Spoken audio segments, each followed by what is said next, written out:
మీ సంతాన కలను నిజం చేసుకునేందుకు ఈ రోజే 49 సంప్రదించండి 9390501418. తెలంగాణ రాజకీయాల్లో కీలక పరిణామం. రాష్ట్ర కాంగ్రెస్ ఇన్ఛార్జిగా ఉన్న మీనాక్షి నటరాజన్ను రాజ్యసభకు పంపాలని పార్టీ నాయకత్వం నిర్ణయించింది. మధ్యప్రదేశ్ నుంచి నామినేషన్ దాఖలు చేశారు. అక్కడ నామినేషన్ తిరస్కరణకు గురైంది. దీనిపైన సుప్రీంను ఆశ్రయించారు.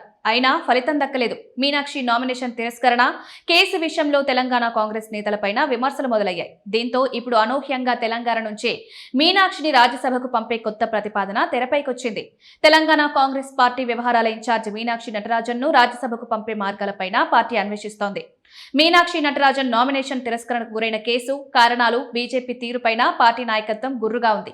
తెలంగాణ కాంగ్రెస్ నేతల తీరు కారణంగానే మీనాక్షి కేసు వ్యవహారం బీజేపీకి అస్త్రంగా మారిందని విమర్శలు వినిపిస్తున్నాయి. నామినేషన్ తిరస్కరణ తీరుపైన బీజేపీ నాయకత్వం ప్రమేయం ఉందని కాంగ్రెస్ ఆరోపిస్తోంది. అటు సుప్రీంకోర్టులోనూ మీనాక్షి దాఖలు చేసిన పిటిషన్ పైన ఫలితం రాలేదు. దీంతో ఇప్పుడు మీనాక్షిని రాజ్యసభకు పంపడం పైన పార్టీ నాయకత్వం, సీఎం రేవంత్ కొత్త ఆలోచన చేస్తున్నట్లు పార్టీ నేతల సమాచారం. అందులో భాగంగా తెలంగాణ నుంచే మీనాక్షిని రాజ్యసభకు పంపే అవకాశం పైన చర్చ చేస్తున్నట్లు తెలుస్తోంది.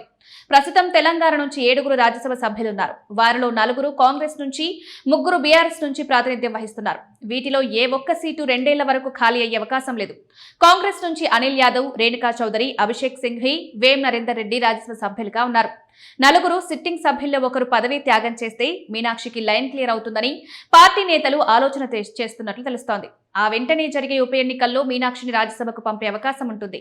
మీనాక్షి కోసం స్వచ్ఛందంగా రాజీనామా చేసే అవకాశం ఆ 4లో ఎవరికి ఉందనే చర్చ ఆసక్తికరంగా మారుతోంది.